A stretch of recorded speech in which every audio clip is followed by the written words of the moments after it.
রোজিনা নামের এই মেয়েটি ভালোবাসায় বিশ্বাস রেখেছিলেন প্রেমিক রশিদের হাতে। বিবাহ বহির্ভূত সম্পর্কের ঘোর বিরোধী ছিলেন তিনি। তাই প্রেমিক যখন বিয়ের প্রস্তাব দিল তখনই গোপনে নোটারি পাবলিকের মাধ্যমে বিয়ে সেরে ফেলেন। স্বপ্ন দেখেছিলেন স্বামীর ঘরে মর্যাদা নিয়ে একদিন নতুন জীবন শুরু করবেন। কিন্তু সেই ভালোবাসা, সেই বিয়ে রোজিনার জন্য হয়ে দাঁড়ালো এক দুঃস্বপ্ন। টাঙ্গাইলের সখীপুরে যা ঘটেছে তা শুধু লজ্জাজনক নয়, মানবতার চরম অবমাননা।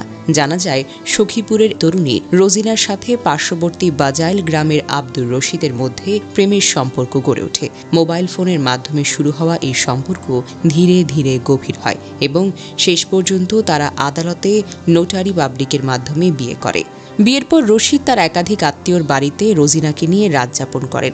এমনকি তাদের মধ্যে শারীরিক সম্পর্ক গড়ে ওঠে বলে রোজিনা দাবি করেন। কিন্তু বিয়ের পর যখন রোজিনা তার স্বামীর ঘরে উঠতে চান, স্ত্রীর মর্যাদা দাবি করতে চান, তখনই শুরু হয় নির্লজ্জ অস্বীকার। রশিদ ও তার পরিবার সম্পর্ক অস্বীকার করে দেন, যেন রোজিনা কোনো অচেনা অপরিচিত মেয়ে। অনেক অনুরোধ, অনেক বোঝানোর পরেও যখন পারিবারিকভাবে ঘরে তুলতে অস্বীকার করেন স্বামী, তখন নিরুপায় রোজিনা নিজের স্বামীর বাড়িতে যান। হাতে বিয়ের কাগজপত্র, চোখে আসা স্ত্রীর সম্মান চেয়ে দাঁড়ান তার পাশে। কিন্তু উত্তর পান অকথ্য গালি আর অপমানের মাধ্যমে। রশিদ তার বাবা মাকে ডেকে আনেন, সাথে মধ্যস্থতাকারী লোকজনও যোগ দেন এবং শুরু হয় নির্যাতনের নাটক। রোজিনাকে গাছের সাথে বেঁধে চাপ মারা, লাঠি ঘুষি, অশ্রাব্য করি, যেন একটা নিরীহ প্রাণীকে হত্যা করা হচ্ছে। তার শরীর ভিন্ন মর্যাদা ছুঁড়ে ফেলা, এমনকি প্রমাণস্বরূপ বিয়ের ভিডিও, ছবি, কাগজপত্র কেড়ে নেওয়া হয়েছে। খবর পেয়ে রোজিনার পরিবার তাকে উদ্ধার করে সখীপুর উপজেলা স্বাস্থ্য কমপ্লেক্সে ভর্তি করান। রোজিনা বলেন, আমার কাছে সব প্রমাণ ছিল, কোর্ট ম্যারেজের কাগজ, ভিডিও, ছবি, কিন্তু তারা আমাকে গাছের সাথে নির্যাতন করে সব কেড়ে নিয়েছে।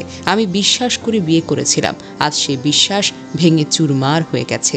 অন্যদিকে অভিযুক্ত রশিদের বক্তব্য শুনে গায়ে কাঁটা দেয়। তিনি বলেন, মোবাইলে আমার সাথে সম্পর্ক হয়েছিল, পরে বেড়াতে গিয়ে সে ও তার লোকজন আমাকে আটকায়, জোর করে কাগজে সই করে। আজ সে আমার বাড়িতে এসে ফাঁসি দিতে চেয়েছিল, তাই তাকে রাখা হয়েছিল। কিন্তু তার এই সাফাই বিশ্বাস করছেন না কেউ, কারণ বিয়ের প্রমাণ ইতোমধ্যেই প্রকাশ্যে এসেছে। এদিকে এই ঘটনায় অভিযুক্ত তরুণ সহ 3 জনকে গ্রেফতার করেছে পুলিশ। গতকাল শুক্রবার রাতে তাদের গ্রেফতার করা হয়। গ্রেফতার ব্যক্তিরা হলেন অভিযুক্ত তরুণ আব্দুর রশিদ, তার বাবা আব্বাস আলী, তার মা চন্দ্রা ভানু। আজ শনিবার সকালে তাদের টাঙ্গাইল আদালতে পাঠানো হয়েছে।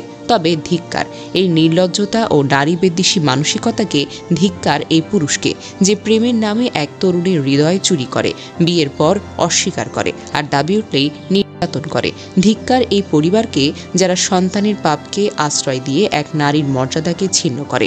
এটা কোনো ব্যক্তিগত ঘটনা নয়, এটা আমাদের সমাজের কালো দাগ, যেখানে নারীকে শুধু বস্তু মনে করা হয়। সামাজিক যোগাযোগ মাধ্যমে এই লাঞ্ছনার ছবি, ভিডিও ছড়িয়ে পড়ায় নেটিজনরা তীব্র ক্ষোভ প্রকাশ করেছেন। তারা দাবি করেছেন দৃষ্টান্তমূলক শাস্তি, যাতে এমন নৃশংসতা আর কখনো কোনোদিন না ঘটে। রোজিনা, তুমি যে প্রেম করে বিশ্বাস করেছিলে, সে বিশ্বাস ভাঙলেও তোমার মাথা উঁচু রাখো। তোমার চোখের জল আমাদের সকলের চোখ ভিজিয়েছে, কিন্তু এই জল হয়ে উঠবে নতুন শক্তি। তোমার মতো কত মেয়ে এমন নির্যাতনের শিকার হয়, অনেকে সামনে আসে, তাদের কণ্ঠ হয়ে ওঠে পরিবর্তনের ঝড়, কিন্তু অনেক মেয়ে লজ্জা ভয়ে নীরবে সহ্য করে যায়, ঘরের কোণে কাঁদে, সমাজের চাপে মুখ চুপ করে রাখে। এই নীরবতা যেন আর না চলুক। রোজিনার মতো সাহসী মেয়েরা যেন অন্যদের অনুপ্রেরণা হয়। আমরা সকলে দায়বদ্ধ নারীদের নিরাপত্তা নিশ্চিত করতে, বিশ্বাসঘাতকতার শাস্তি দিতে। সমাজের প্রতি আহ্বান, এই নির্যাতন বন্ধ করতে হবে। নারীদের সম্মান ফিরিয়ে দাও। আইনকে কঠোরভাবে কার্যকর করো, সচেতনভাবে ছড়াও, যাতে কোনো রোজিনা আর গাছের সাথে না পড়ে। এই ঘটনা শুধু একটি খবর নয়, একটা চিৎকার যা আমাদের সকলকে জাগাতে হবে। রোজিনা, তোমার জয় হোক, তোমার পাশে আমরা সবাই আছি।